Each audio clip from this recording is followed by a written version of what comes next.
Bien, bonjour à toutes et à tous. Bienvenue à cette nouvelle et dernière séance de révision où je vous ai promis justement de corriger l'examen de rattrapage de l'année dernière, hein, donc du 17 février 2020 que vous voyez hein, devant vous. C'est un examen qui est intéressant aussi parce qu'il y a des questions qu'on n'a pas traitées dans l'examen précédent de la session ordinaire. Et donc, ce sera toujours très utile de retravailler avec vous hein, donc la démarche, bien sûr, la méthodologie, pour répondre à certains types de questions, bien sûr. OK? Très bien. Alors, euh, permettez-moi de répondre à quelques questions rapidement hein, donc, qui me sont parvenues via la plateforme Teams. La première concerne un petit peu la gestion du temps. Hein. Donc, comment, monsieur, je peux gérer le temps le jour de l'examen? Je crois que j'en ai déjà parlé. Et la meilleure façon, c'est de s'entraîner pendant la préparation. C'est-à-dire que, imaginons que l'examen, ça dure 1 heure et demie. D'accord? Donc, je vais essayer, d'accord, de m'entraîner pendant la préparation à répondre aux questions, à peu près le même nombre de questions, pendant 1 heure et demie. Et donc, si je m'entraîne à faire ça, eh ben, je vais habituer mon cerveau à travailler sous la pression du temps, comme je l'ai déjà expliqué.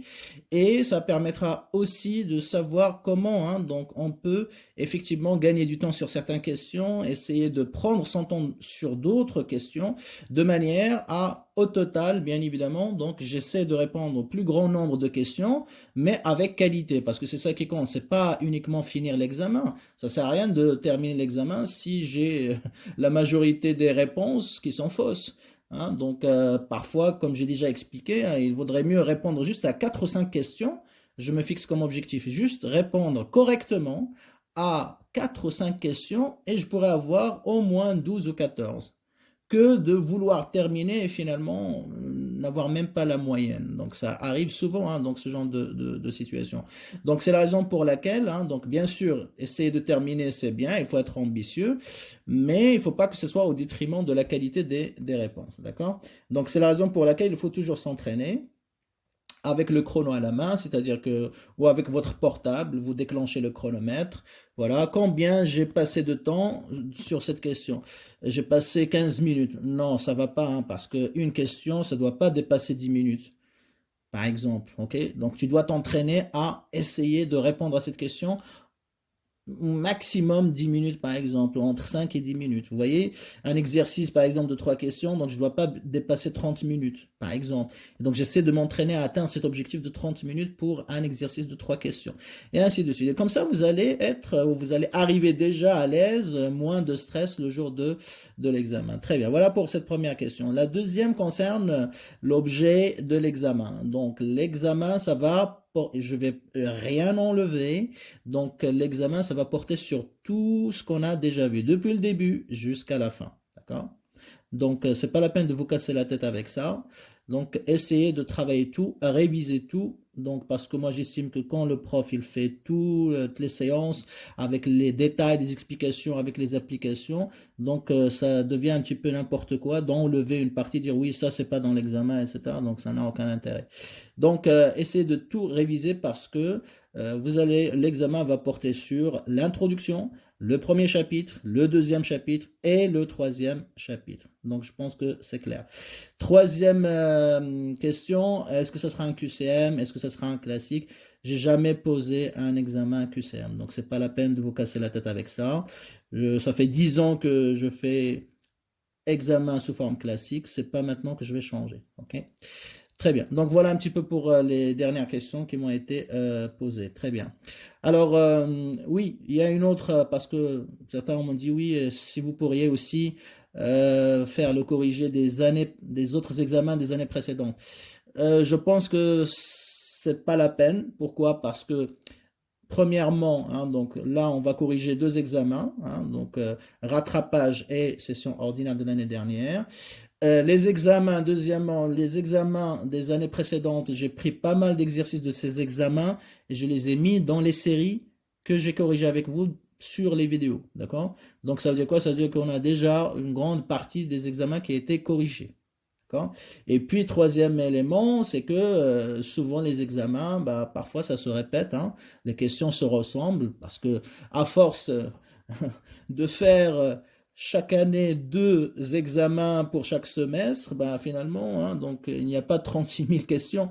Donc à un moment donné, donc on est obligé de répéter certaines questions, on va changer juste les données, etc. Donc ça veut dire quoi? Ça veut dire que si je prends une question comme la combinaison optimale, ça sert à rien que je corrige l'examen de 2019, 2017, 2018, sachant que c'est toujours X étoile, Y étoile. Donc c'est à peu près la même chose. Donc ça devient ennuyeux à un moment donné.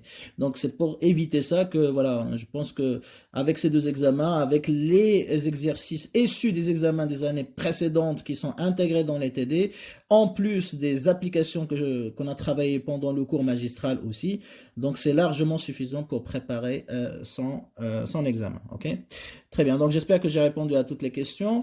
Alors maintenant, donc on va s'intéresser à cet examen de session de rattrapage du 17 février 2020. Alors concernant la durée aussi, hein, donc ça peut être 2 heures, ça peut être 1 heure et demie. Hein, j'ai pas encore tranché, mais peut-être je ferai juste 1 heure et demie. Et sachez que la durée, d'accord, c'est pas parce que j'ai mis 1 heure et demie, ça veut dire que je vous ai réduit le temps. Ou parce que j'ai mis 3 heures, ça veut dire que je vous ai rajouté le temps. Non, hein, la durée, elle est proportionnelle au nombre de questions et à la difficulté des questions. Hein, donc, je peux même vous donner juste une question, d'accord? Et vous aurez besoin, par exemple, de 2 heures pour y répondre. Comme je peux vous donner 10 questions et vous pourriez les traiter en 1 heure. Donc, ça n'a rien à voir, hein, donc avec le nombre. Est-ce qu'il y a beaucoup de questions ou peu de questions? Non, c'est la difficulté.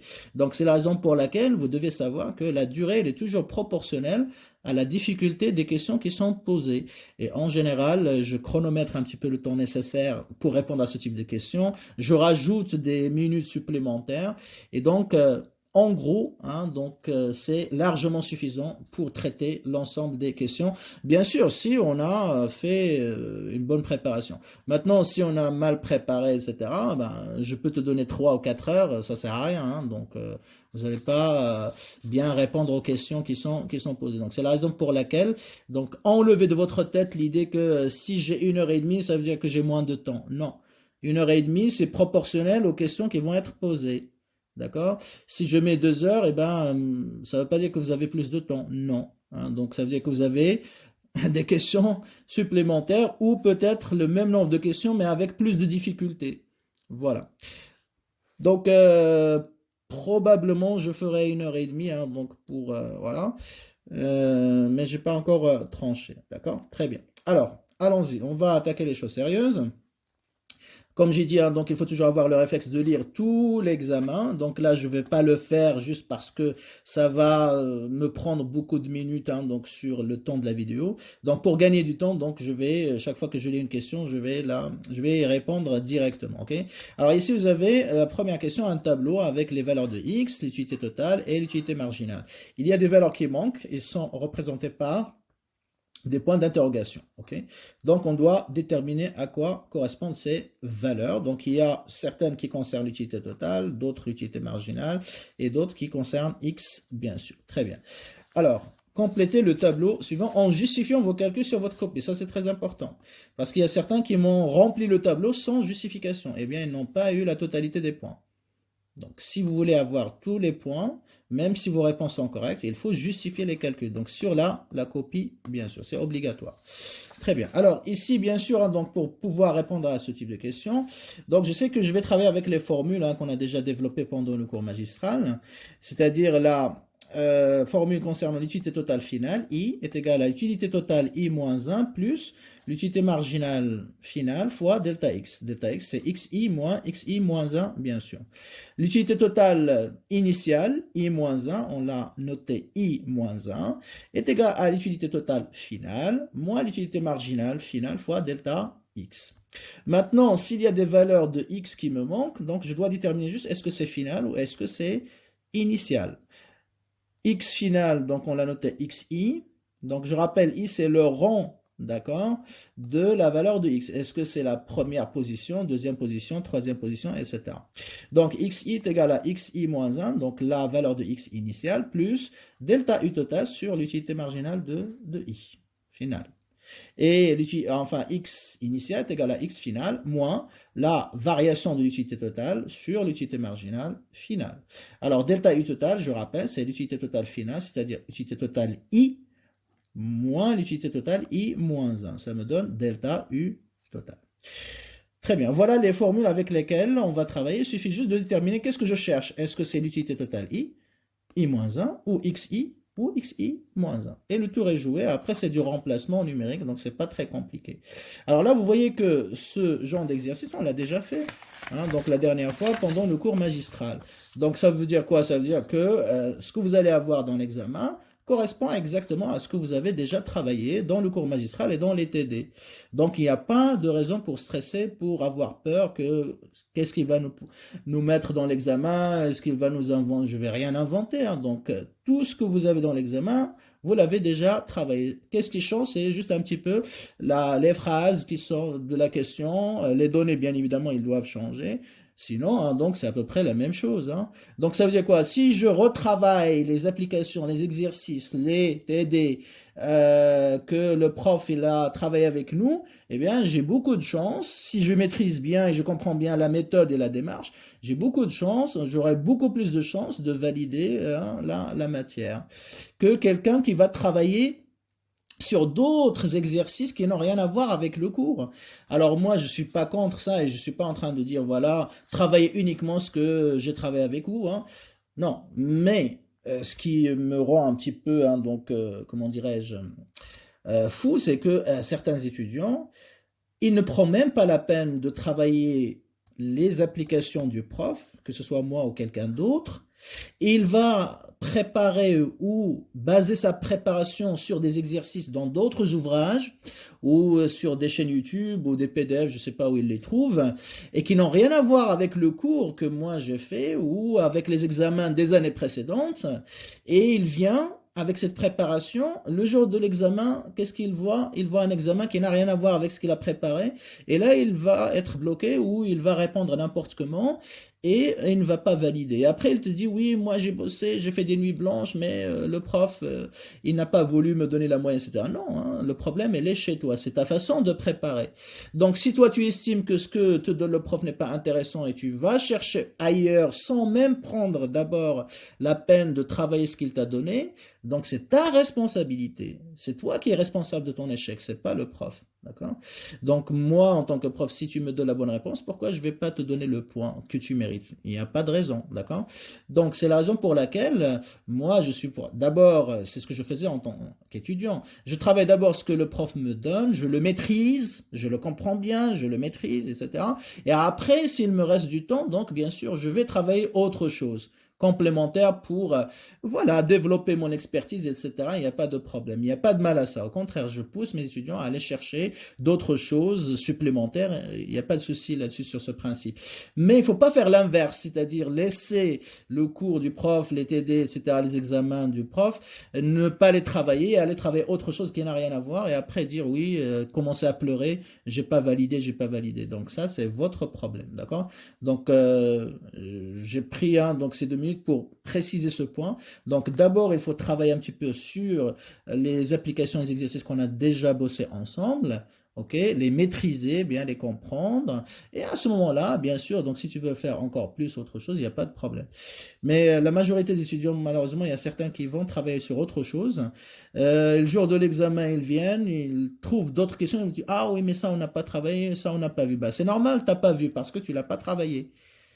Donc c'est ta responsabilité, d'accord? Donc ne faites pas de cette erreur parce que malheureusement, donc ça peut vous faire perdre un semestre bêtement. Très bien. Donc ici, quand je parlais du rang de la valeur de x ou de l'utilité totale ou de l'utilité marginale, c'est-à-dire de la position. Hein, donc par exemple, x lorsqu'il est égal à 1, donc ça c'est la première valeur de x. Donc le rang c'est 1, donc i est égal à 1, donc je mets, ça c'est x1. Ok, x1 est égal à 1 si vous voulez. Ici, la deuxième valeur, ce sera x2 bien sûr. La troisième valeur, c'est 5. Ok. La quatrième valeur, c'est 8. C'est pas parce que je mets xk, ça veut dire que x4 est égal à 4. Ou parce que ici, x1 est égal à 1. Non, hein, donc x2 est égal à 2. Non, x2, ça peut être égal à 3.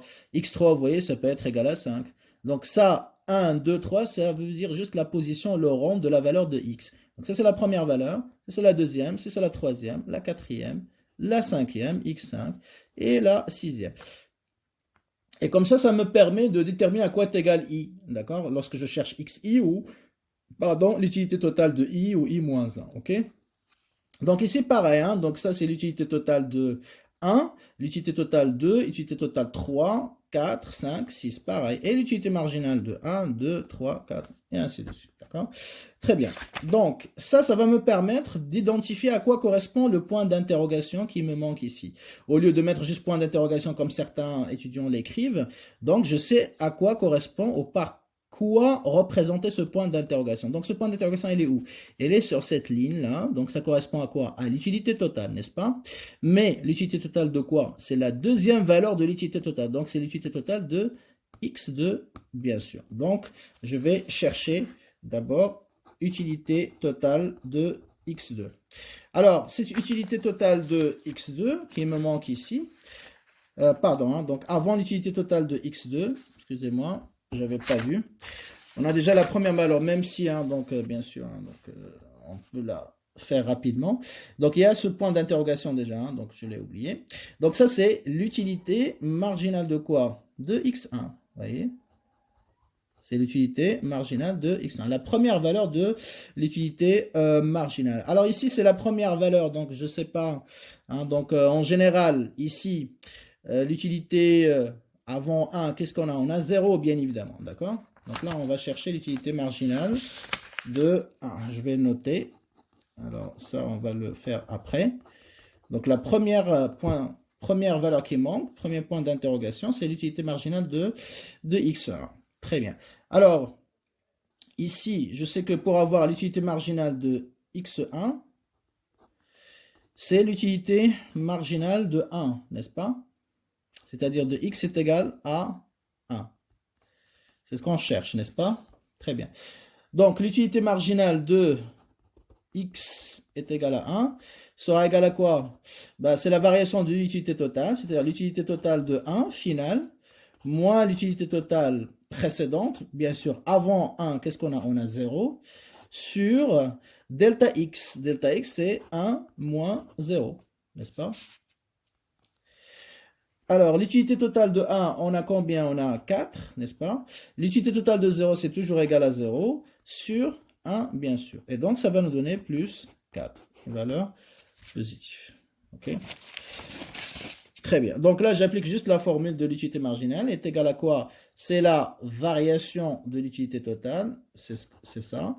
Et la variation de x. Okay.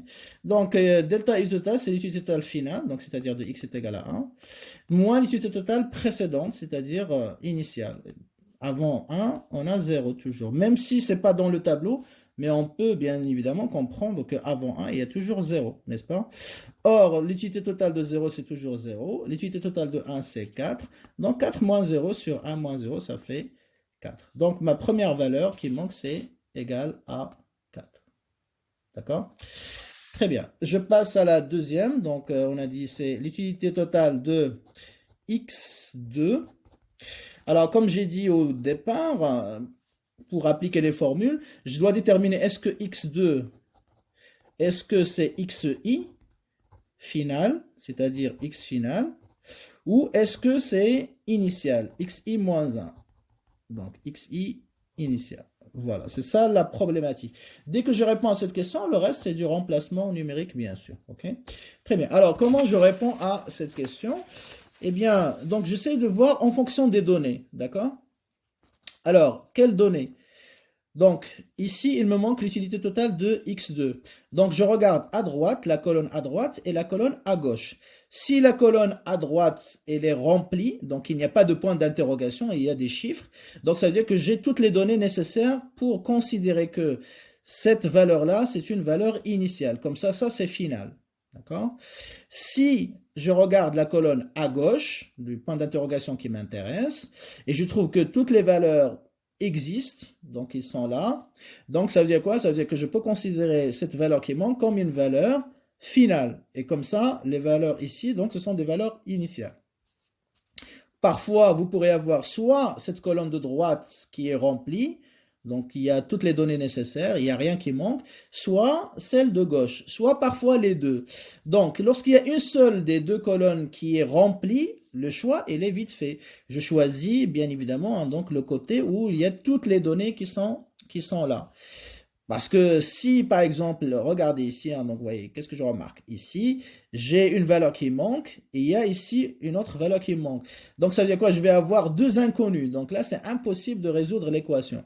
Donc c'est la raison pour laquelle, donc là, la colonne de droite, elle est éliminée, hein, donc il y a des données qui manquent. Donc ça veut dire quoi? Ça veut dire que je ne peux pas considérer cette valeur-là, l'utilité totale de x2, comme étant une valeur initiale. Pourquoi? Parce que la valeur finale manque. Il n'existe pas, je ne l'ai pas comme donnée. Donc qu'est-ce qui reste? La colonne de gauche. La colonne de gauche, j'ai x ici. Voilà, je connais sa valeur. Je connais la valeur de l'utilité totale, 4. Et je connais aussi l'utilité marginale parce que je viens de la calculer, est égal à 4 aussi. Donc, les données initiales existent. Donc, si les données initiales existent, ça veut dire que ça, c'est final. Voilà.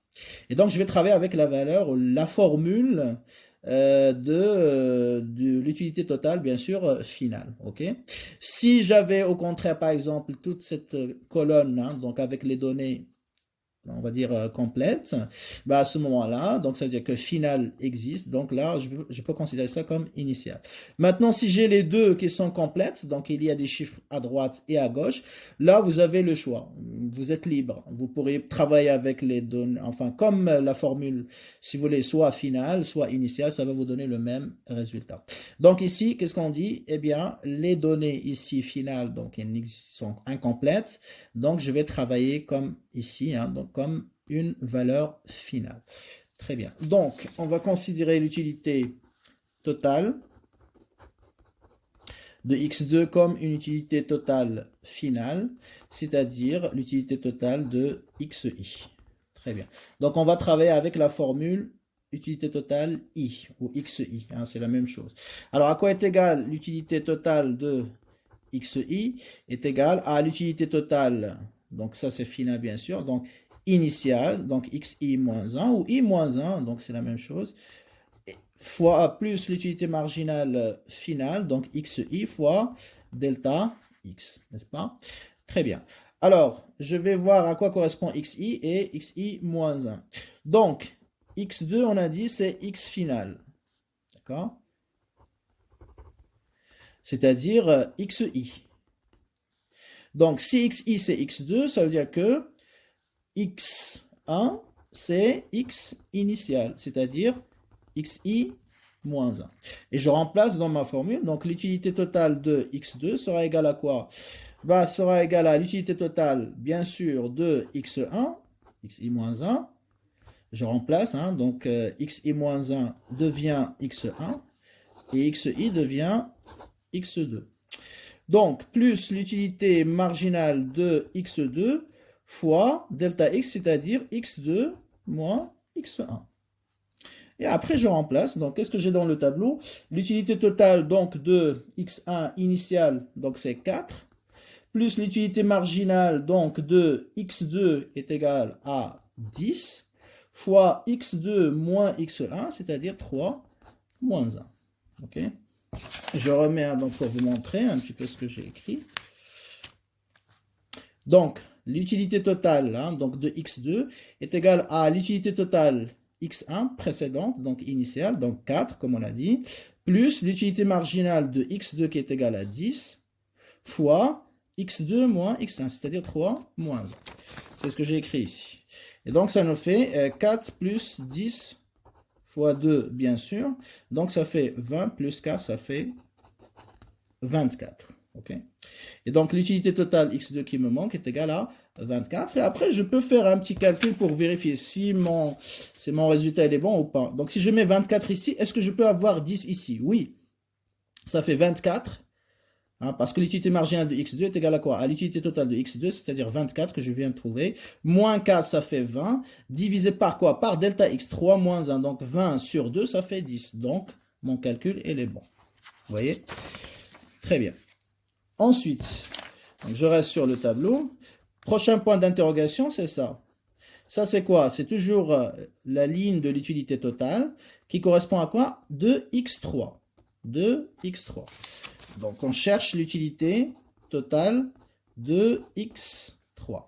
Très bien. Donc, pareil, est-ce que l'utilité totale x3, c'est final ou initial? Donc, je regarde la colonne de droite. Je regarde à droite. Est-ce que toutes les toutes les données sont complètes? Non. Pourquoi? Parce que j'ai un nouveau point d'interrogation ici. Donc, il y a quelque chose qui me manque. Donc là, ça veut dire quoi? Ça veut dire que je ne peux pas considérer donc cette utilité totale de x3 comme initiale. Parce que les données finales ne sont pas complètes. Il y a un point d'interrogation qui manque ici. Très bien. Donc, ça veut dire quoi? Ça veut dire que je dois considérer ça, encore une fois, comme final. Est-ce que les données initiales sont complètes? Oui. J'ai x, la valeur de x, j'ai la valeur de l'utilité totale, je viens de la calculer, et j'ai la valeur de l'utilité marginale, d'accord? Très bien. Donc, utilité totale x3, ce sera une utilité totale finale, c'est-à-dire une utilité totale de type xi. Très bien.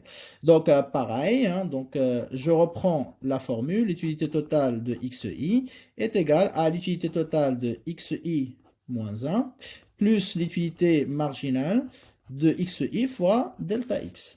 Alors, je fais juste le rappel, mais vous n'êtes pas, parce que vous avez déjà noté ça, c'est pas la peine de la répéter, mais c'est juste pour le rappel. Alors, qu'est-ce que je dois déterminer? À quoi est égal xi moins 1? Donc, on a dit que x3 correspond à xi, n'est-ce pas? Donc, xi moins 1, c'est quoi? Bah, c'est i est égal à 3, donc xi moins 1, c'est 3 moins 1, ça va être 2. OK? Et après, je reviens à mon expression. Donc, à quoi est égale l'utilité totale de x3? C'est ça qui m'intéresse. En fonction de x2, c'est l'utilité totale initiale, donc x2, plus l'utilité marginale de x3, voilà, fois, bien sûr, x3 moins x2. OK? x3 moins x2. Je le mets ici. J'espère que j'aurai l'espace. Voilà. Donc, l'utilité totale de x3 qui me manque, c'est l'utilité totale précédente, initiale, x2, plus l'utilité marginale de x3. Donc, ça, c'est 3. Voilà. Fois x3 moins x2. Alors, on remplace l'utilité totale. Je remets le tableau encore une fois. L'utilité totale donc de x2, donc ce qu'on vient de trouver dans la question précédente, c'est 24. Donc, c'est ça la difficulté de ce genre d'exercice. Si tu te trompes dans la première question, eh bien, tout le reste va être faux. Donc, il faut être attentif. Donc, 24, ce qu'on a trouvé dans x2, plus... Donc, on avait trouvé 24 ici, plus l'utilité marginale de x3, c'est-à-dire 6, ok, fois x3 moins x2, c'est-à-dire 5 moins 3. Donc, on va noter ça. Donc, plus 6, l'utilité marginale, de x3 fois 5 moins 3. Donc, ça fait 5 moins 3, ça fait 2, fois 6, ça fait 12, plus 24, ça fait 36. Et voilà le travail. Okay. Très bien, on continue. Alors, point d'interrogation ici. Donc, ça, c'est quoi? C'est l'utilité marginale. Je suis sur la ligne, vous voyez, de l'utilité marginale. Je suis ici. Donc, ça, c'est l'utilité marginale de quoi? De x4. Donc, je note. Alors, utilité marginale de x4, j'applique la formule directement. Donc là, il n'y a plus besoin de voir est-ce que c'est final ou initial. Donc, l'utilité marginale de x4, c'est quoi? C'est l'utilité totale finale, donc x4, moins l'utilité totale initiale, donc x3, bien sûr, c'est-à-dire la variation de l'utilité totale, tout ça, sur delta x, c'est-à-dire x4 moins x3. Et après, je remplace. Donc, l'utilité totale de x4, elle est là, vous voyez. L'utilité totale de x4, c'est 45. Donc, je vais mettre 45 moins ce qu'on vient de trouver ici, c'est-à-dire 36, sur 8 moins 5. x4 moins x3. Donc, l'utilité totale de x4, donc c'est 45, moins 36 qu'on vient de calculer, sur x4 moins x3, c'est-à-dire 8 moins 5. Donc, ça nous fait 9, c'est ça, sur 3. Donc, ça fait plus 3. Donc, toujours l'utilité marginale, il faut préciser le signe. Est-ce que c'est positif ou est-ce que c'est négatif? Très bien. Alors, qu'est-ce qu'il nous reste comme point d'interrogation? Ce dernier-là, donc c'est-à-dire x6. Très bien. Donc, x6, vous voyez, donc c'est la dernière valeur donc de x. Bien sûr, ça ne peut pas être initial parce qu'il n'y a plus rien. Donc, je ne peux pas avoir de valeur finale. Donc, x6, forcément, c'est une quantité initiale. Donc, c'est xi moins 1. Voilà, c'est-à-dire xi, initial. Donc, je rappelle la formule initiale. Donc, xi moins 1 est égal à la valeur finale de x, n'est-ce pas, moins delta u total sur l'utilité marginale de xi. Voilà. Donc, maintenant, je remplace. Donc, c'est xi, hein, donc moins 1 est égal à x6, donc xi est égal à quoi? Ben, c'est 7, bien sûr. Hein, donc xi, ça correspond à x. Pardon, qu'est-ce que j'ai mis, hein, donc, on peut pas, pardon, hein, donc c'est l'inverse. On peut pas, bien sûr, considérer donc x6. Hein, donc j'avais expliqué l'inverse et j'ai donc écrit autre chose. Donc x6, c'est la dernière valeur, n'est-ce pas? Excusez-moi, c'est la dernière valeur. Donc, ça veut dire quoi? Ça veut dire que x6, c'est toujours x final.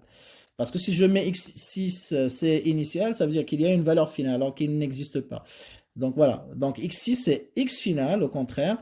Donc, ça veut dire que c'est xi qu'on cherche. OK? Alors, si x6, c'est xi, donc ça veut dire que x5, c'est x initial, bien évidemment. Et donc, ce sera xi moins 1. Très bien. Et donc là, on va travailler avec la formule de xi, pas de xi moins 1. Alors, continue.